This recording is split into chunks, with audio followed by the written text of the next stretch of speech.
Good morning, everybody. If you're feeling a little bit cold today, or if you've got your energy bill going through the roof completely unnecessarily, the reason is the government has literally blown up our power stations. The whole world needs to plan to consign coal power to the past. Fire!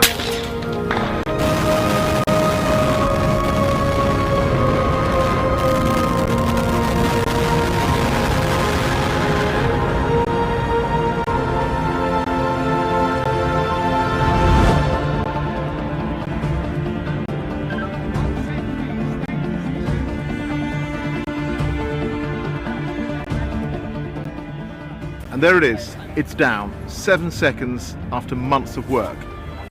That was Alok Sharma, who was a government minister. He was the business minister back in August 2021 when he did that publicity stunt.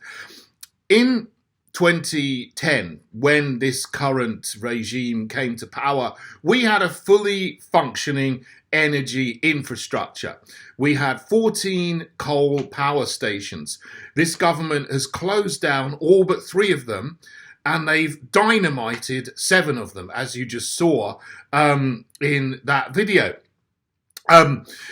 We had a really good mix. It was about 40-40-20 coal, gas and nuclear. We had enough to provide continuous, cheap, reliable energy for all of the UK, and even some surplus to sell abroad if we needed to, or if there was any kind of necessity to increase output for a small amount of time. We had oil power stations as well. We've got hydroelectric power up in Scotland, as well as a few, people were starting to get solar panels on their roofs and stuff. I mean, that was providing energy that's far more expensive, but if people wanted to do that and pay the market price, that's fair enough. They can do that. What I don't agree with is ruining our agricultural land to put solar farms everywhere, and are ruining our countryside to put wind turbines everywhere that don't provide any energy when the sun stops shining or the wind stops blowing, at the same time as closing down our energy infrastructure, which was perfectly good and worked perfectly well. Now, the full video for that, I'll just play you now so you can see all of the other nonsense that he's talking and the justification for blowing up our coal power stations, which is all done in the name of something called net zero, which a lot of people talk about these days, or climate alarmism. Have a look at this. 1 minute to blow down. I'm here in West Yorkshire to trigger the demolition of the boiler house and 2 chimney stacks as part of the decommissioning of SSE's Ferrybridge coal-fired power plant. The UK is on the march in consigning coal power to history. In 2012, around 40% of our electricity was generated from coal. Today, it is less than 2%. And by the end of 2024, we will have eliminated coal entirely from our electricity mix. We know that more than any other power source, coal emissions have a devastating impact on the climate. And so it's time for countries around the world to set out clear plans to consign coal power to the history books and ultimately safeguard our planet for future generations. 30 seconds. The UK is moving fast towards a clean energy transition, and the many new jobs in renewables demonstrates that the opportunities are absolutely there as part of our green industrial revolution. Pressing the button on this demolition today is a symbolic moment. It demonstrates that change is possible. But to limit global temperature rises and keep 1.5 degrees within reach, the whole world needs to plan to consign coal power to the past. Fire!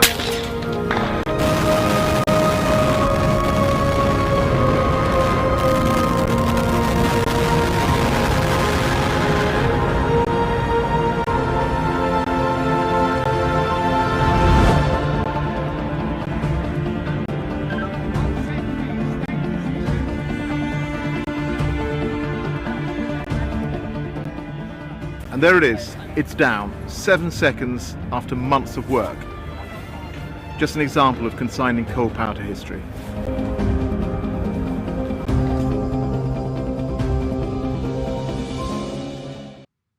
So that is an absolute load of nonsense. And what is the basic premise of his justification for dismantling our coal infrastructure and then later on our gas infrastructure as well is because carbon dioxide is harmful. Well, it's not. Plants need carbon dioxide for photosynthesis and to grow. All human beings, all animals respire out carbon dioxide. It's a natural part of our atmosphere, and it makes up just 0.04% of our atmosphere to the nearest significant figure. It's about 415 parts per million exactly these days. And so that's 4 molecules out of 10,000 molecules in the Earth's atmosphere is carbon dioxide. Now, what carbon dioxide does is it absorbs infrared radiation in certain bands in the electromagnetic spectrum. It doesn't absorb it all, it absorbs certain amounts, around 15 microns. There's enough carbon dioxide already in the atmosphere to absorb all of the infrared radiation that is radiated back from the Earth in the band that it absorbs. So increasing the concentration of carbon dioxide in the atmosphere is not going to lead to any more absorption of infrared because it absorbs it all already. That's the science behind it that they don't tell you.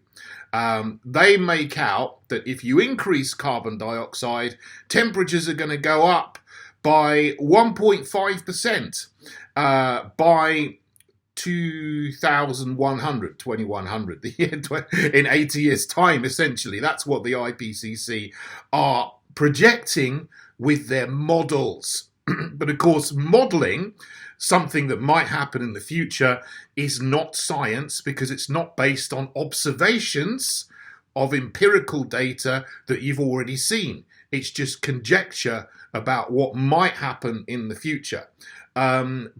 What it does, the terrible thing this does, is that it gets taught to children in schools and they get terrified. They get frightened out of their skin about a catastrophe that may happen, but is very, very unlikely to.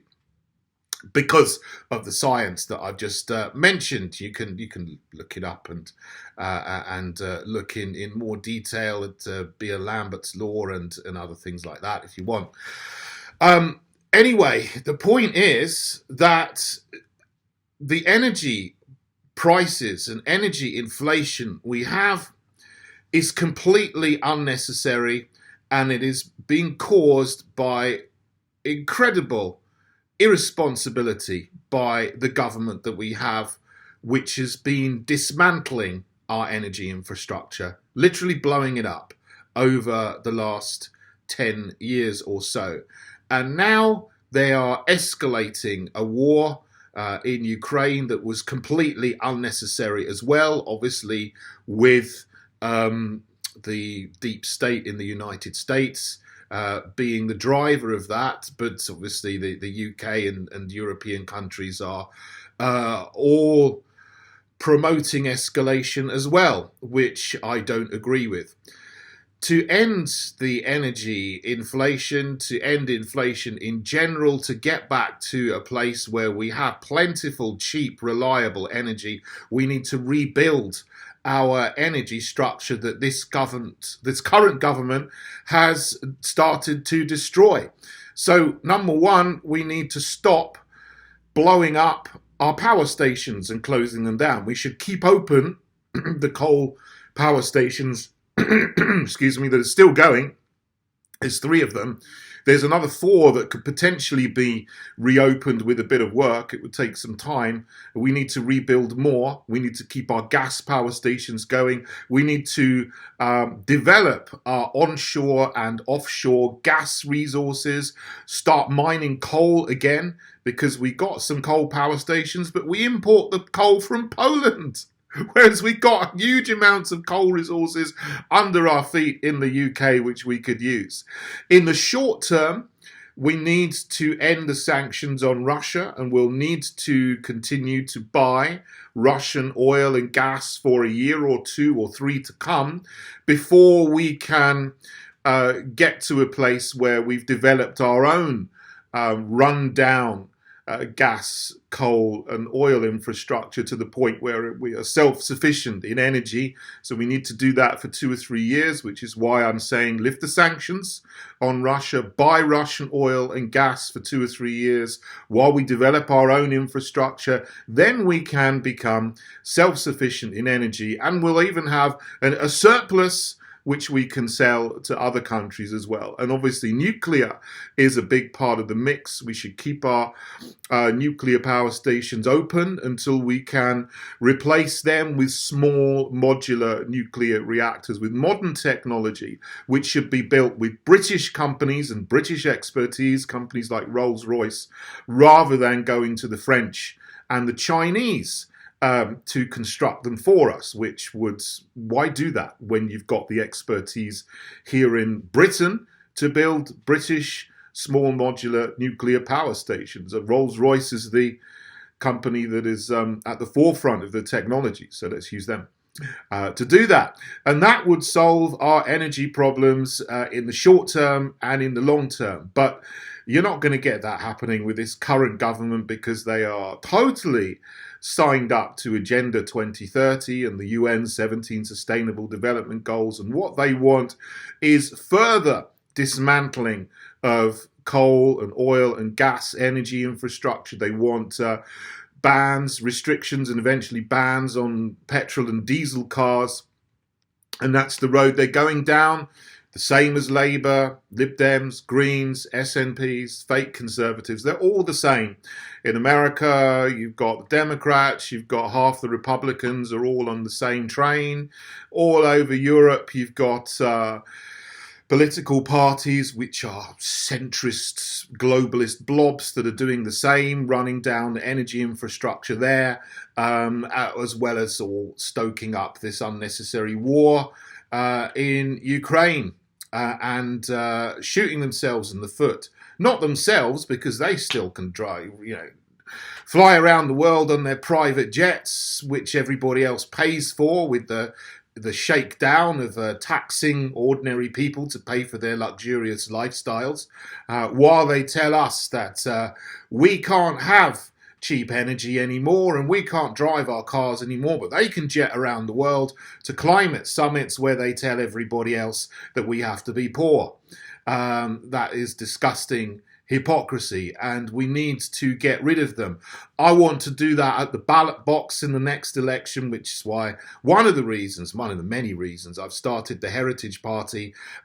We will rebuild our energy infrastructure on the sources of energy we've used for 200 years that have provided prosperity and cheap, reliable energy to the UK. Coal, oil, gas, and now nuclear and hydrothermal. And if there are other new technologies that come along that can provide cheap, reliable, continuous energy in a way that works on the free market, that doesn't need billions and billions of pounds of government subsidies, then we'll do that, absolutely.